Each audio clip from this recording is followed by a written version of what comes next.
This channel does not promote any violent, harmful, or illegal activities. All content provided by this channel is meant for an educational purpose only.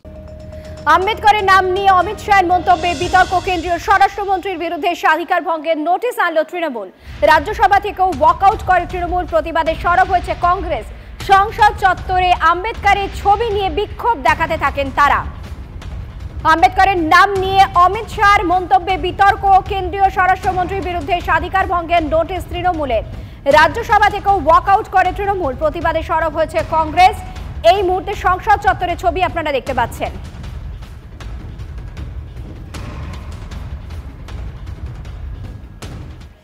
এদিকে বাংলাদেশ আবহে দিনহাটায় পাকিস্তানের motor উদ্ধার ভারত বাংলাদেশ সীমান্ত লাগোয়া দিনহাটার ঝিকড়ি গ্রামে পাক motor উদ্ধার চাষের জন্য মাটি খুঁড়তেই পাক মোটর দেখতে পায়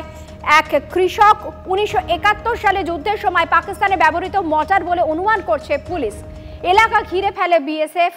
পৌঁছেছে বম্ব স্কোয়াড সেই ছবি আপনারা দেখছেন বম্ব স্কোয়াড পৌঁছানোর ছবি পুরো জায়গাটি কর্ডন করে রাখা হয়েছে যদিও মনে করা হচ্ছে প্রাথমিকভাবে যে 1971 সালে যুদ্ধের সময় যে মোটর ব্যবহার করা হয়েছিল সেই মোটরটি উদ্ধার হয়েছে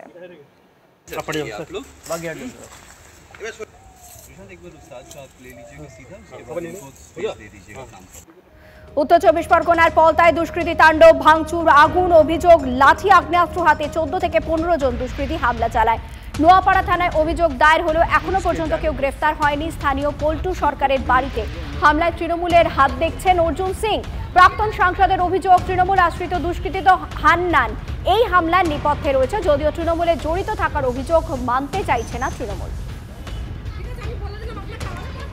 গুলি নিয়ে এসছে মানে আমরা তো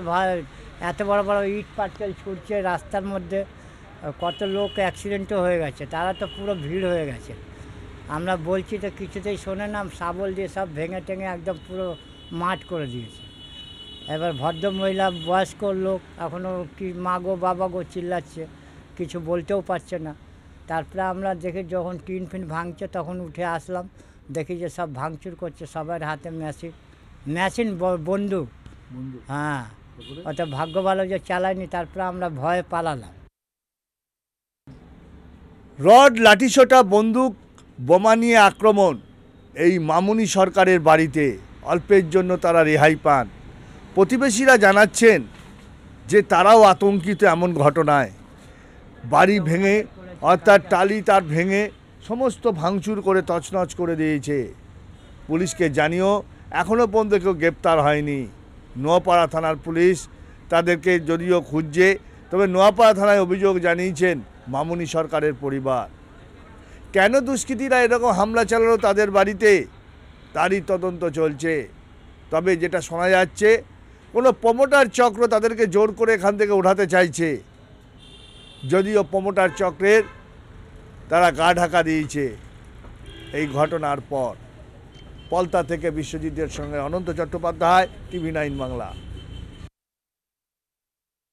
তৃণমূল বলবে বিজেপি বলবে তৃণমূল এটা ব্যাপার না ব্যাপারে আনরুলি এলিমেন্ট সোসাইটিতে ছিল আছে থাকবে এটা খুব বাস্তব ব্যাপার তো তাই জন্য তো আইনের এত বিধান রয়েছে কেউ যদি কোনো ইললিগাল অ্যাক্ট করে তার জন্য আইনের বিধান আছে আইনের যথোপযুক্ত শাস্তির বিধান আছে আইনের পথে চলবে তৃণমূলের একটা অবৈধ সন্তান আছে হান্নান সব তৃণমূলের গুন্ডারা ওই অবৈধ সন্তানকে নেতারা ওদেরকে সামনে রেখে ওখানে পুকুর ভরাট করে জমি দখল করে ওই ভদ্র মহিলার বাড়িটা ওখানে একটা কাউন্সিলর আছে ওই কাউন্সিলর ঠিকা নিয়েছে আর থানার মেজবাবু আছে কি ইসলাম ওর ঠিকা নিয়েছে এই দুজন মিলে রাত্রিবেলা ওখানে যতগুলো বাড়ি আছে সব ভেঙে গুড়িয়ে দিচ্ছে টাকা নেওয়ার ভিডিও ভাইরাল টেবরা তৃণমূল নেতাকে শোকজ করল দল বাম বিজেপি প্রকাশিত ভাইরাল ভিডিও ঘিরে তোলপাড় ডেবরা রাধামোহনপুরের তৃণমূল অঞ্চল সভাপতি বিনোদ দের বিরুদ্ধে অভিযোগ উঠছে বিনা টেন্ডারে গাছ বিক্রির জন্য ঘুষ নেওয়ার অভিযোগ ভাইরাল ভিডিও নিয়ে অভিযুক্ত নেতার কাছে জবাব চাইছে দল যদিও ঘুষ নেওয়ার অভিযোগ অস্বীকার করেছেন ডেবরার অভিযুক্ত তৃণমূল নেতা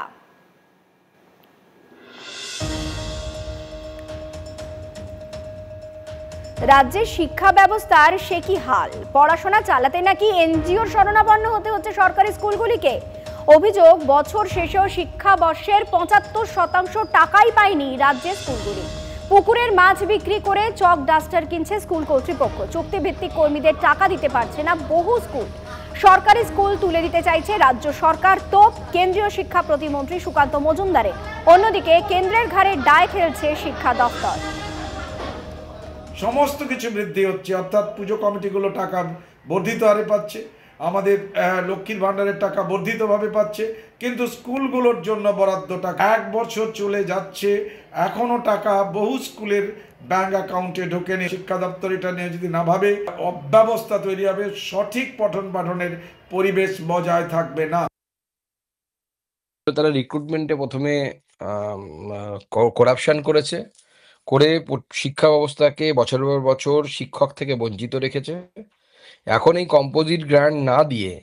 স্কুলগুলো যেন আদপে বন্ধ হয়ে যায় বা স্কুলে কোনো ছাত্রছাত্রী না আসে, তার ব্যবস্থা চলছে মমতা বন্দ্যোপাধ্যায়ের তরফে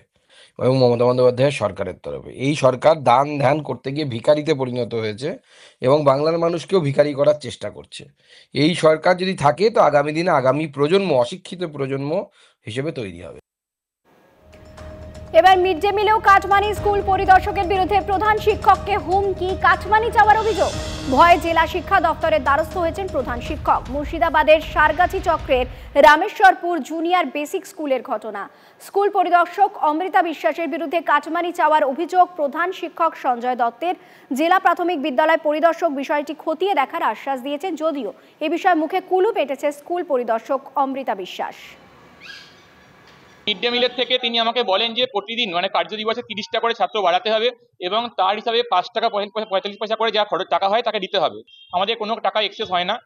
আমি নিজের পার্সোনাল অ্যাকাউন্ট থেকে ম্যাডামের ভয়ে, কেন ম্যাডাম একজন প্রভাবশালী সবাই জানেন এবং আমার স্কুল চালাতে বিভিন্ন রকম সমস্যা উনি তৈরি করবেন, সেই ভয়ে আমি নিজের অ্যাকাউন্ট থেকে ফোন পে ম্যামকে টাকা পেমেন্ট করি। কত টাকা চেয়েছিলেন? 30,000 টাকা করে। আমাদের 3 জনের থেকে মোট 90,000 টাকা চেয়েছিলেন। কি কারণে চেয়েছিলেন?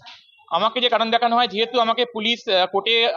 পেশ করেছিল, সেহেতু আমাকে তিনি সার্ভিস লাইফে কোনো ক্ষতি করতে পারেন, সেই কারণ দেখান। এই অভিযোগটা আমরা পেয়েছি,